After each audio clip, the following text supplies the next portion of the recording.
I think Bill Buckley was the one who said that libertarian brew is bracing when sipped and lethal when swallowed whole. I'm afraid that's the way too many Muslims view it.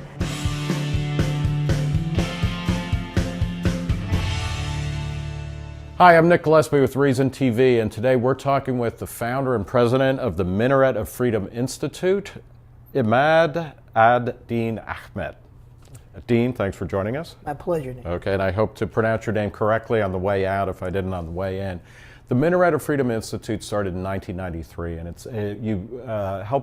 you designed it so that it combats distortions of Islam to Americans or to the wider world, while also explaining to Muslims that a kind of libertarian sensibility and free market economics are perfectly compatible with the Quran and the Muslim faith. Talk a little bit about why you started this institute. Well, originally it was in the aftermath of the Iranian Revolution that the experts who had not seen it coming and consequently their retroactive explanations of it were totally incoherent. I felt that somebody who actually was involved, an engagé of Islam, needed to get involved in the process of dealing with these things. So I began to write books and articles and give lectures about this. And in the early 1990s, under the encouragement of a libertarian think tank in Turkey, realized that it would be very helpful to those people who are trying to fight for liberty in the Muslim world to have an organization like ours. In the Muslim world, what is the biggest misconception or fear of a kind of free market system? The biggest fear in the Muslim world is the association in their minds of free markets with imperialism. And of course, those of us familiar with the history of libertarian thought know that true devotees of free markets have always been opposed to imperialism. But the fact is, starting with, Adam Smith's Wealth of Nations is a critique of the mercantilism that the English Empire was using to take over many parts of the world, including some Muslim parts. That's right. But from the viewpoint of people who are living in the Muslim world today, what they see are dictatorial regimes who are often allied with the West and see the West coming in, engaging in a kind of neo-imperialism where they're taking out the raw materials and producing finished goods, which they then sell back to the countries and exploiting all the resources. And not realizing that what a true free market, they would be allowed to develop their own industries. Are there Muslim countries that are doing particularly well in embracing a kind of free market globalization model that is working for the home countries as well as growing good contacts with either the West or the developed world or other parts of the Muslim world? There are several who have. One of the most notable successes for a long time was Malaysia, when Anwar Ibrahim was in the government there. And the most successful one today is probably Turkey, which went from a situation where they had 100% inflation rate into a situation where now they've got a sound currency, they've got a vibrant domestic economy, they have trade with a number of nations, and have been doing economically very well indeed. From the other side, a lot of Western economists, whether they're in Europe or in the United States, often will say, well, look, one of the reasons why Muslim countries, especially in the Middle East, are so backwards is that the Quran forbids the use of interest, or that you really can't have a modern banking system, and that, Arabs created the concept of zero, but ever since then they haven't been able to do basic math. How do you combat that looking towards an American audience? Yeah, well, that is a problem. It was the Muslim civilization that also created the check. Right. So to say that it's opposed to modern banking is a little bit limited. Right. I have to say that I personally, and I'm in a minority among Muslim thinkers on this point, I do not believe that the Quranic prohibition on what's called riba, which is a form of overcharging, and which has been used to refer to usury, applies to all interest. But having said that, I am in the minority. It's interesting to me, though, that among economists, most are not bothered by this because a technical prohibition on interest is so easily gotten around, money being so fungible. Also, it has to be understood that the prohibition on interest is not a prohibition on all interest, but only a prohibition on interest on loans. Therefore, when a merchant wants to give a surcharge for credit or a discount for cash, that is, according to most scholars, the overwhelming majority of scholars, that is perfectly permissible. So the result is that you can get around this prohibition on interest loans by various techniques, some legitimate, some trickery. But an example of a legitimate method is the so-called Islamic mortgage. You want to buy a house, you don't have the money to buy the house, so you and I become partners in the house purchase. We buy the house together, you pay me rent for my share, and over time you buy out my share. Although there is obviously an implied interest here, it's considered totally permissible because it's a business deal and not so whatever else we can say, there is nothing inherent in the Quran or in Islam that prevents Muslim majority countries from joining the world economy. Well, absolutely not. Yeah. And you can see how many of them have. Not just Turkey, Malaysia, Indonesia, but even the ones where they have a very conservative interpretation of the religious law, like Saudi Arabia. It has a huge development bank. And while some people may say that their methods of getting around the interest prohibition are trickery, nonetheless, it's there. Yeah. Let's talk a little bit about Syria. This is a kind of issue that is, on the front burner in the United States. I mean, and among libertarians in the United States, I mean, it's pretty clear the way that Barack Obama was talking about wanting to really engage to intervene in the Syrian war last August. If it hadn't been for people like Rand Paul, the libertarian-leaning Republican, we may well have been on bombing runs by now. What is the best thing that, from your perspective, what is the best thing that the United States can do vis-a-vis the Syrian war? Well, I think that the United States has to maintain a non-interventionist policy in Syria, while at the same time continuing to exert moral leadership. And that moral leadership can manifest itself in pressure on those Gulf states that have been putting a negative impact on Syria by funding, terrorists to engage in the rebellion. I think you have to understand how Syria got into the mess it's in today. First off, the Assad regime is a terrible regime. He's one of the worst despots in the world. And the initial demonstrations against him, which were peaceful demonstrations, were largely effective because they caused people from the Assad regime, people with consciences, to desert the regime. But when foreigners, unfortunately including the United States, right. And this also includes, Iraqis, it includes Iranians, it includes Russians, it includes Turks. And the Saudis and the Qataris. Right.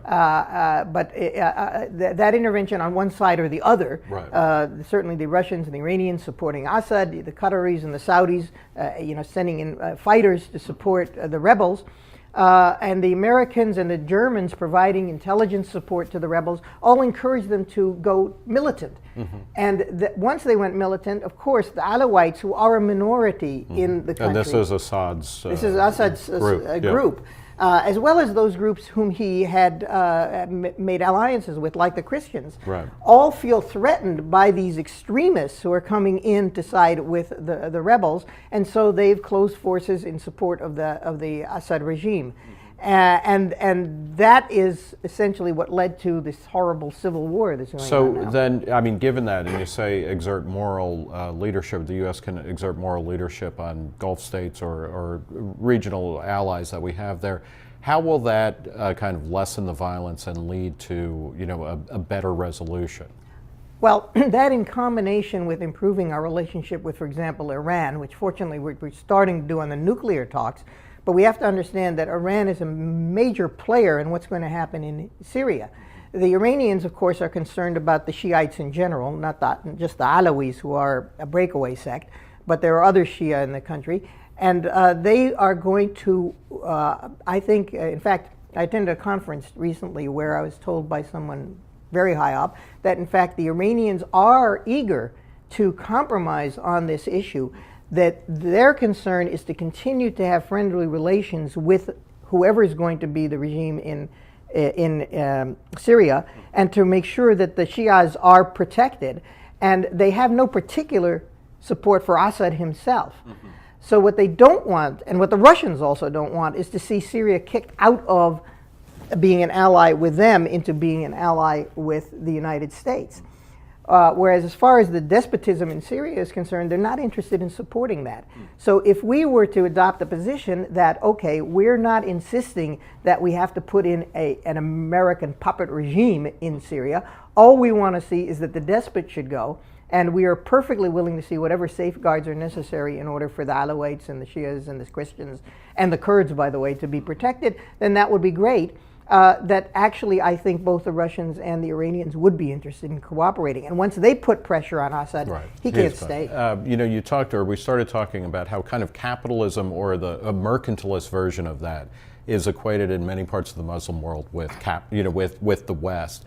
Do they also see communism, or a kind of centrally controlled command and control economy, as equally as a Western invasion or an imperial initiative in their worlds? Absolutely. We have to remember that the Mujahideen's initial enemy in Afghanistan was the Soviets, and that they were fighting to expel the foreign system that had been imposed upon them by the Soviet Union.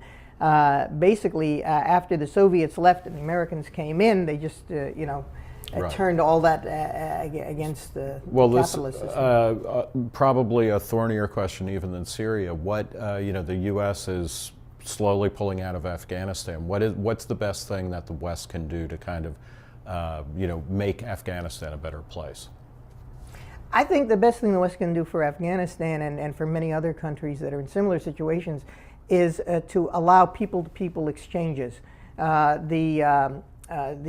Especially because we have a substantial Muslim community in the United States, but also there are other communities in the United States that have expertise of various kinds that the Afghanis would love to have access to. What they don't want is someone coming in from the position of power and saying, we're going to impose this on you. Even to the degree that Afghanistan has moved towards a more democratic system since the time of the Soviet occupation, it was through the development of the Loya Jirga, which is an intrinsic, inherent Afghani method of dealing with governance that even allowed Karzai, to come into power. So basically, I think that we have to stop thinking it as a nation state to nation state and start viewing people-to-people relationships. Right now, there are organizations that are engaged in helping the Afghanis develop with whether it's schools, whether it's conflict resolution, and the Afghanis have, because they come in with respect for the local culture, the Afghanis have never resisted their support. At least not, sometimes they may resist initially, but that resistance melts as soon as they realize people are sincere. Libertarianism seems to be on the rise in the U.S. Younger people seem to be more socially tolerant and fiscally conservative, or however we want to phrase it. Are you finding libertarianism, is it gaining a foothold in the either in the American Muslim community or worldwide? It's gaining, not as fast as I'd like to see it gain, but there are more and more people who are identifying themselves as libertarians, who are saying they're voting for libertarian candidates, and people who are opening up to, if not downright embracing, libertarian ideals. Unfortunately, the numbers are still tiny, so that people still are not willing to buy the whole cake. They are willing to concede increasingly on point after point. And I think that the question is, and to acknowledge the attractiveness of the underlying libertarian principle. There's still hesitation, as you see with the American public, that, well, but if we take it whole, what are we buying into? I think Bill Buckley was the one who said that libertarian brew is bracing when sipped and lethal when swallowed whole. I'm afraid that's the way too many Muslims view it. But again, I think the more time goes on, the more they begin to see the value of these ideas. All right, well, great. We'll leave it there. I want to thank Imad-ad-Dean Ahmad. He's the president and founder of the Minaret of Freedom Institute. Thanks so much for talking to us today. My pleasure. For Reason TV, I'm Nick Gillespie.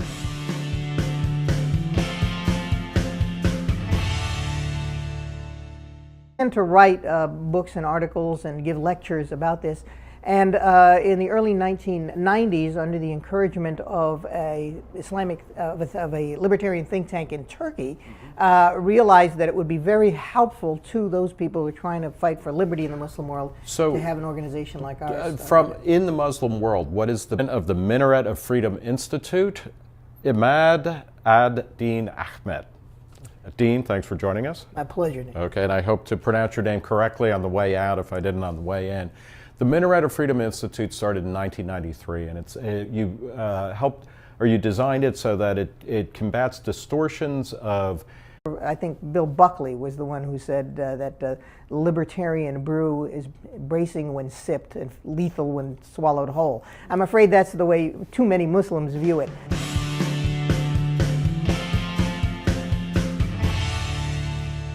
Hi, I'm Nick Gillespie with Reason TV, and today we're talking with the founder and president. The Iranian Revolution, that the experts who had not seen it coming and consequently their retroactive explanations of it were totally incoherent.